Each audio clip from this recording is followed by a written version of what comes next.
estar aqui mais uma vez louvando e engrandecendo o nome do nosso Senhor. Já cantamos canções, já oramos e agora nós vamos trazer a palavra de Deus aos nossos corações. Mas antes, vamos orar ao Senhor. Eu quero já pedir que os irmãos abram as suas Bíblias em Tiago 3. Nós leremos dos versículos 1 a 12, mas antes vamos orar ao nosso Senhor. Senhor nosso Deus, nós te louvamos, ó Pai, pela tua palavra que será lida, ó Pai, e nós te pedimos que o Senhor fale através dela aos nossos corações. Eu te peço que o Senhor use a minha vida para transmitir a tua palavra com clareza e que ela chegue aos corações de cada um através do teu Santo Espírito. É isso que eu te peço, Senhor, em nome do Senhor Jesus. Amém. Tiago 3, dos versículos 1 a 12, a carta de Tiago. O texto diz o seguinte: meus irmãos, não sejam muitos de vocês mestres, sabendo que seremos julgados com mais rigor, porque todos tropeçamos em muitas coisas. Se alguém não tropeça no falar, é um indivíduo perfeito, capaz de refrear também todo o corpo. Ora, se colocamos um freio na boca dos cavalos para que eles nos obedeçam, também lhe dirigiremos o corpo inteiro. Observem igualmente os navios que, sendo tão grandes e impelidos por fortes ventos, são dirigidos por um pequeniníssimo leme e levados para onde o piloto quer. Assim também a língua, pequeno órgão, se gaba de grandes coisas. Vejam como uma fagulha incendeia uma grande floresta. Ora, a língua é um fogo, é um mundo de maldade. A língua está situada entre os membros do nosso corpo e contamina o corpo inteiro, e não só põe em chamas toda a carreira da existência humana, como também ela mesma é posta em chamas pelo inferno. Pois toda a espécie de animais, de aves, de répteis e de seres marinhos se doma e tem sido domada pelo gênero humano, mas a língua ninguém é capaz de domar. É mal incontido, cheio de veneno mortal. Com ela bendizemos o Senhor e Pai. Também com ela amaldiçoamos as pessoas criadas à semelhança de Deus. De uma só boca procedem bênção e maldição. Meus irmãos, isso não deveria ser assim. Por acaso pode a fonte jorrar do mesmo lugar água doce e água amarga? Meus irmãos, será que a figueira pode produzir azeitonas ou a videira figos? Assim também uma fonte de água salgada não pode dar água doce. Glória a Deus pela sua palavra lida em Tiago 3. Irmãos, em pouco mais de um ano que a pandemia chegou aqui no Brasil, nós tivemos muitas questões controversas, debates e sobre assuntos extremamente sérios, extremamente importantes. Isso nas mais altas esferas da sociedade, questões relacionadas à saúde, economia, questões jurídicas, questões sociais, raciais, políticas e teológicas também.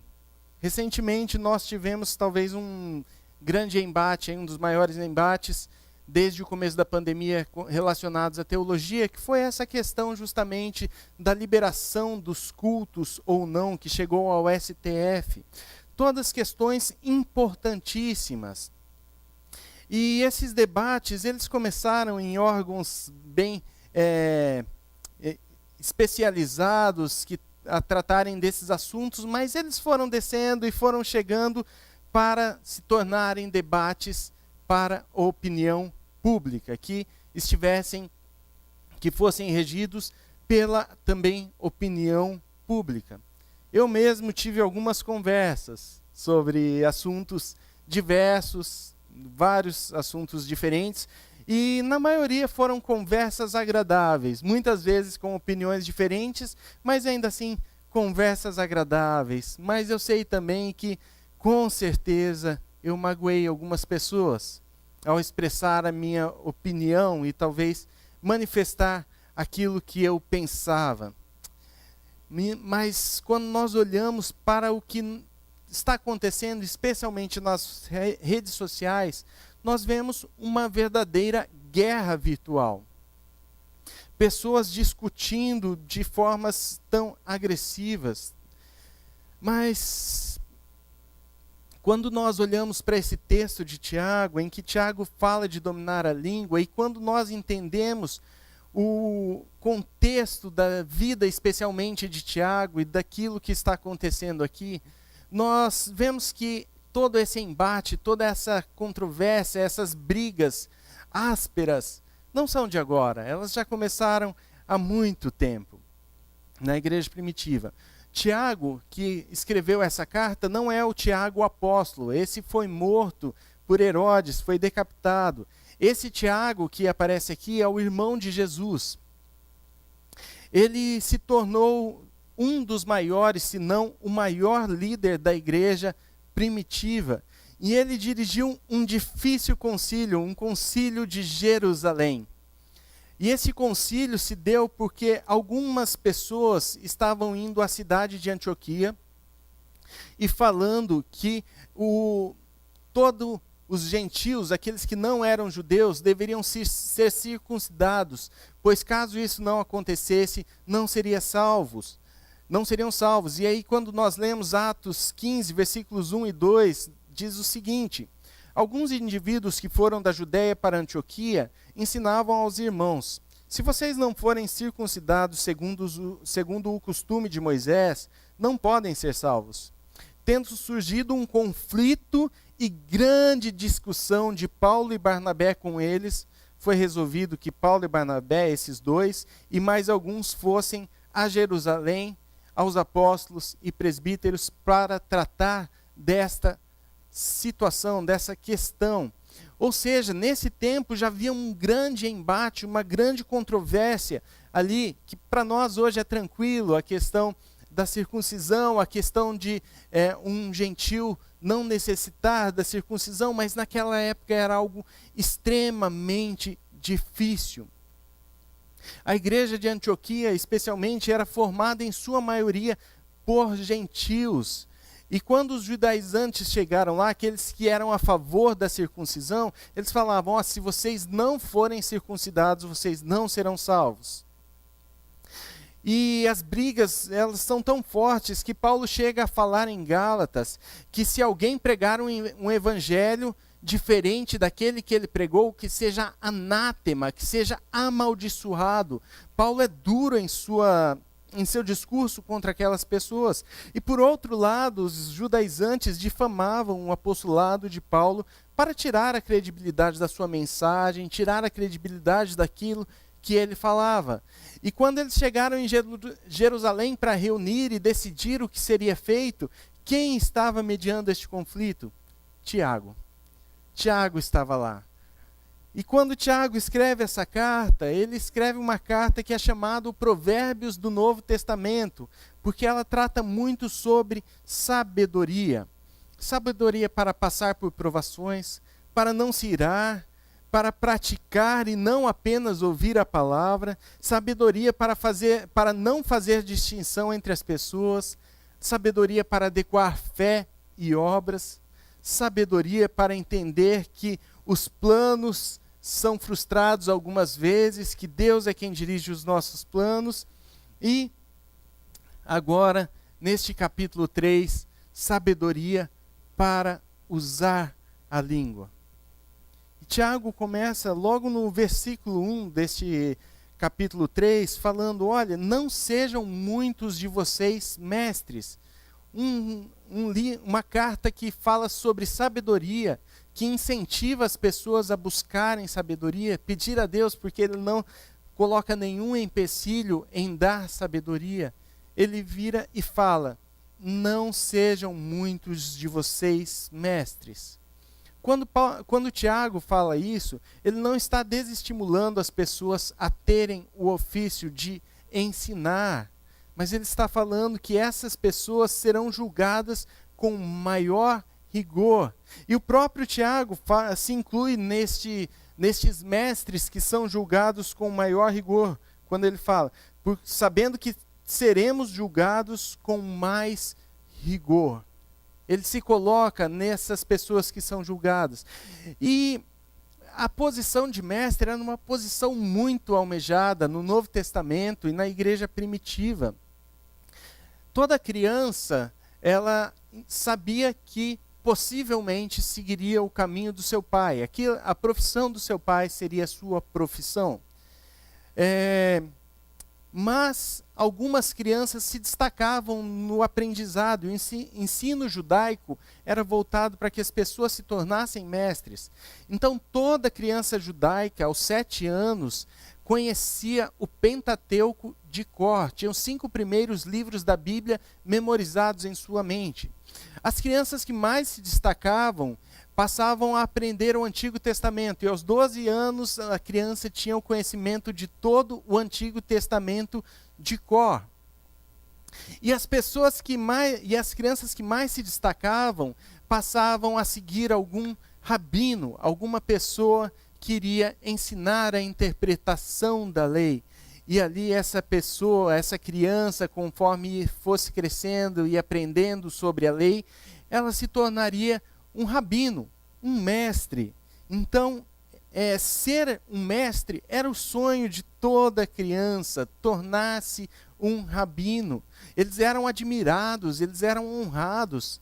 Paulo, quando está falando, mostrando seu currículo vitae para que as pessoas soubessem da qualidade dele, ele fala que foi instruído aos pés de Gamaliel, ou seja, ele estava sendo instruído por um rabino para se tornar uma grande autoridade entre as pessoas. Mas quando Tiago ressalta esse texto, que muitos de vocês não sejam muitos mestres, ele está ressaltando a parte difícil de ser um mestre, que é o rigor com o qual os mestres serão julgados. Olha só como isso acontece realmente. Quando Jesus prega o Sermão do Monte, ele acaba de falar e as pessoas falam: este ensina como quem tem autoridade.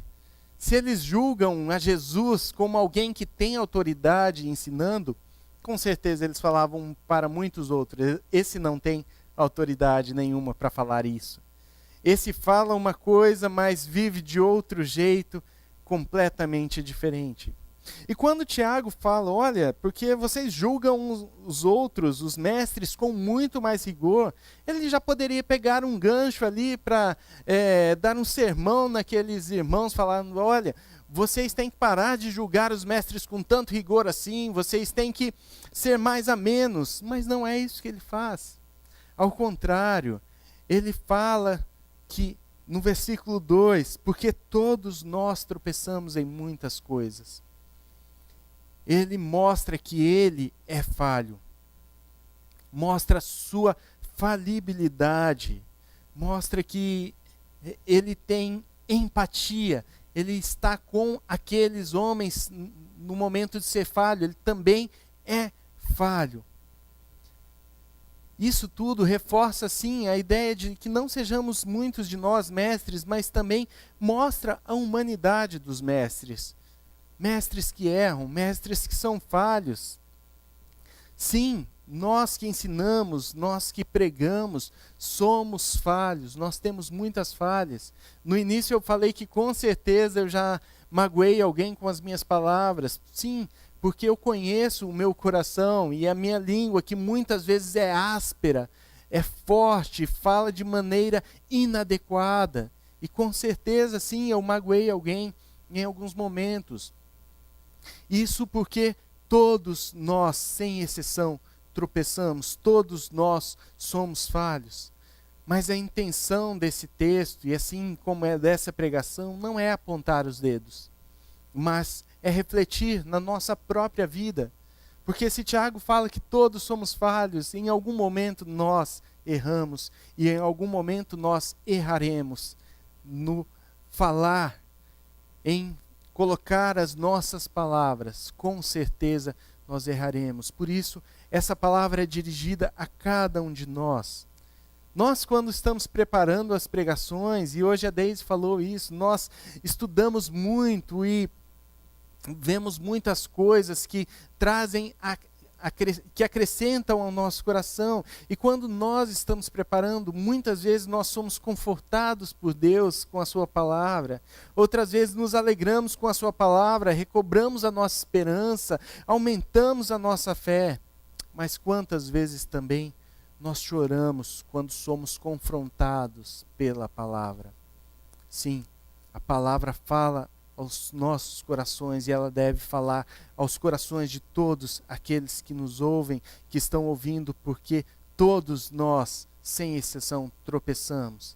Mas precisamos amadurecer e crescer, aprender a dominar a nossa língua. E é isso que Tiago fala, é de lá que nós devemos começar, da nossa língua, ter sabedoria no falar, ter sabedoria na comunicação, porque se dominamos a língua, dominamos o corpo todo, como Tiago fala.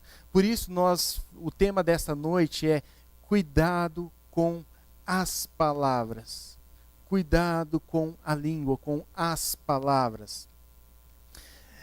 Primeiro porque nos versículos 2 a 4 nós vemos que a língua dá direção. Ela dá direção a tudo que o nosso corpo faz. O versículo 2 fala assim: se alguém não tropeça no falar, é um indivíduo perfeito, capaz de refrear também todo o corpo, porque a língua, ela dirige todo o corpo. É assim, quando Isaías se encontrou com Deus, teve aquela visão do Senhor, e ele viu os céus abertos e começou a falar: olha, eu vejo o Senhor sentado num alto e sublime trono. Logo após os querubins cantarem: Santo, Santo, Santo é o Senhor dos exércitos, toda a terra está cheia da sua glória. A resposta dele é: ai de mim, estou perdido, porque sou homem de lábios impuros e habito no meio de um povo de impuros lábios. O que Isaías está falando: olha, sim, eu tenho outros pecados, mas a minha língua, os meus lábios, eles proferem coisas horríveis, ele é pecaminoso, e eu vi o Senhor dos exércitos santo, totalmente santo, porque a nossa língua domina o nosso corpo, dirige todo o nosso corpo. E olha as ilustrações que Tiago dá. Primeiro ele fala do cavalo, do cavalo e o freio. O cavalo é um animal extremamente forte e pesado. Se você quiser levar ele para qualquer lugar, colocar no ombro, você não vai conseguir de jeito nenhum. Mas se você colocar um pequeno freio na sua boca, você dirige ele para a direita, para a esquerda, para frente, você freia, faz tudo. Da mesma forma, ele fala que um navio que é dirigido pelos ventos, ele tem na condução um pequeno leme. Com esse leme, ele dirige o navio para um lado e para o outro. São duas ilustrações que Tiago usa, mas eu quero destacar a primeira e contar uma história que aconteceu. Meu pai, um tempo nós moramos em São Pedro. E meu pai era pastor numa igreja que ficava no sítio. Olha o nome do sítio: Boa Vista do Jacaré. Imagina o perigo que não era esse lugar. Mas não tinha jacaré não, nunca vi pelo menos. E um determinado dia, as pessoas iam normalmente de cavalo para a igreja, era um sítio, né? Então eu pedi para andar no cavalo de uma amiga que era de lá, né? E eu subi no cavalo, com ajuda, 10, 11 anos eu tinha ali nessa época, era muito novo, e me ajudaram a subir no cavalo, e aí eu tentei cutucar o cavalo e batia o chicote, puxava para a direita, puxava para a esquerda, o cavalo não saía do lugar. E eu comecei a ficar bravo com aquilo e bater mais forte no cavalo, e cada vez tentando tirar o cavalo do lugar, e ele ficou inerte. A hora que eu desci do cavalo, o cavalo foi embora, sem ninguém em cima. Eu falei: e agora? O cavalo fugiu. Não, fica tranquilo, porque ele sabe o caminho de casa. E realmente ele foi para a casa dele. Mas eu estou destacando isso por quê? Porque quem doma o freio não é o próprio freio, é a pessoa que está sentada no cavalo. e ela pode dirigir para um lado, para o outro. Mas muitas vezes nós vivemos como eu dirigindo um cavalo, né? Nós vivemos sem controlar, sem saber controlar a nossa língua, sem saber dirigir a nossa própria língua. E aí eu me lembro do campeão da Olimpíadas de 2004 em Atenas, Rodrigo Pessoa, campeão de hipismo, né? Ele simplesmente dava um toque, o cavalo pulava e passava por cima dos obstáculos sem acertar em nenhum. E eu fico olhando, olha, isso sim é saber dirigir um cavalo. Nós precisaríamos aprender a domar a nossa língua, porque se nós dominamos a nossa língua, nós dominamos o corpo todo. E se nós dominamos a nossa língua e o corpo todo, nós estamos falando de quê? Domínio próprio. E domínio próprio é fruto do Espírito. Nós, por nós mesmos, não conseguimos dominar a nossa língua. Mas quando nós temos o Santo Espírito de Deus habitando em nós, e quando Ele começa a tratar o nosso coração para que o seu fruto seja demonstrado através da nossa vida, nós começamos a aprender a dominar a nossa língua, a dominar aquilo que nós falamos. Nós precisamos do Espírito de Deus para dominar a nossa língua, porque senão as nossas palavras destruirão as pessoas, porque palavras destroem. A língua destrói. Olha o que o texto diz no versículo 6. Ora, a língua é um fogo, é um mundo de maldade. A língua está entre os membros do nosso corpo e contamina o corpo inteiro. Não só põe em chamas o corpo, como também contamina toda a existência humana, e ela mesma é posta em chamas pelo inferno. Ele vai mostrar primeiro que a língua, que uma pequena fagulha incendeia uma floresta. Isso no versículo 5. No versículo 5, uma pequena fagulha incendeia uma floresta, assim também a língua se gaba de grandes coisas. E aí eu me lembro, em dezembro de 2015, parte do Museu da Língua Portuguesa, em São Paulo, ali na Luz, sofreu um incêndio e foi destruído por causa de um incêndio. Eles analisaram e foram pensar em tentar descobrir o que aconteceu, e 3 anos depois de perícias, de análises, eles descobriram que a raiz, o início do incêndio, foi por causa de um defeito em um pequeno holofote.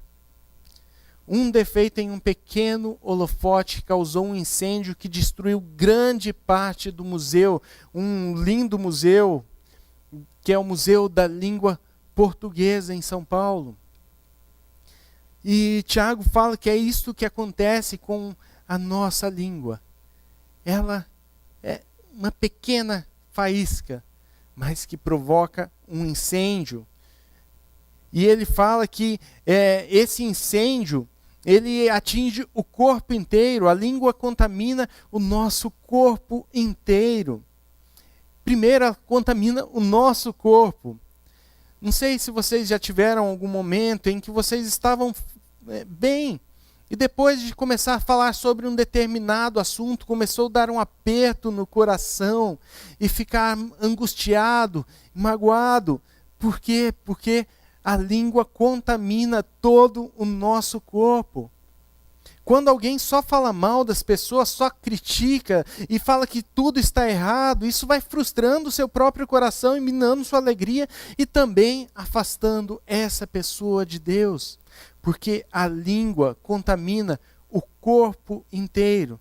Mas ela não só contamina o corpo inteiro, como ela põe em chamas toda a carreira da existência humana. A língua não destrói somente a nós, mas ela destrói a existência humana. Depois que nós pronunciamos palavras, nós já não temos mais controle sobre essas palavras.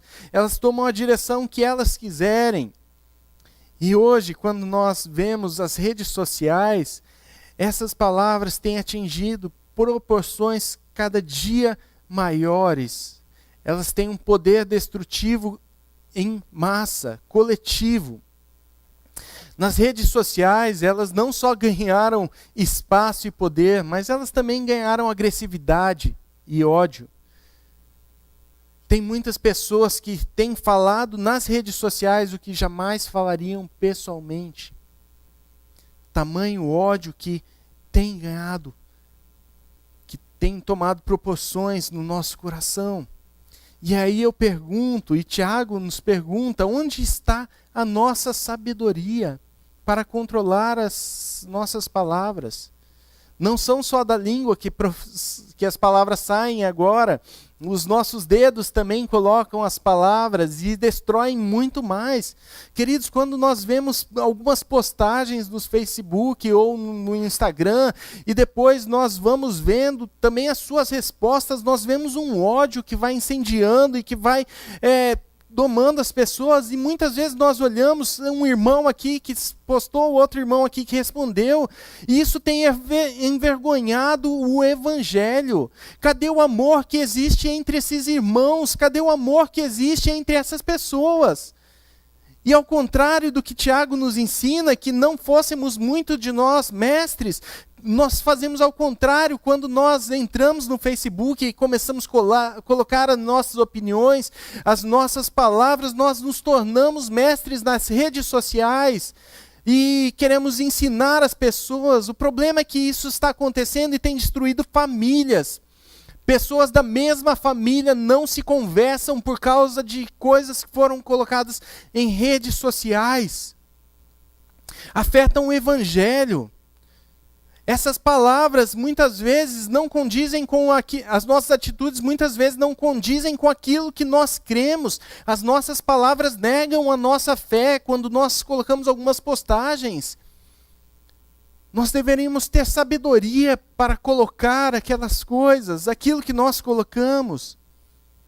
Irmãos, como eu me entristeço quando eu fico sabendo que pessoas de várias igrejas abandonaram a igreja por conta de brigas em redes sociais.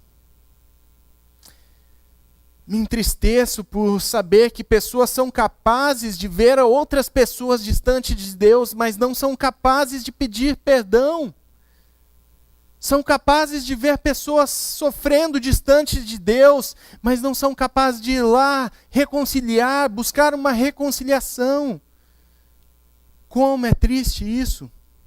Algumas vezes nós usamos uma interpretação incorreta de uma teologia correta para justificar a nossa irresponsabilidade.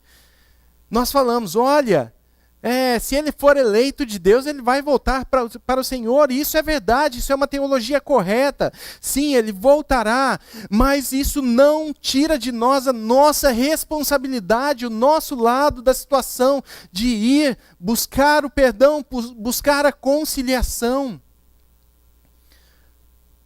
Nós aprendemos a domar animais, leões, elefantes com aquele peso todo. Nós vemos em circos aí, pessoas domando, golfinhos, aves, né? Consegue fazer um papagaio falar o que você quer, mas não consegue dominar a própria língua. Nós não conseguimos dominar a nossa própria língua.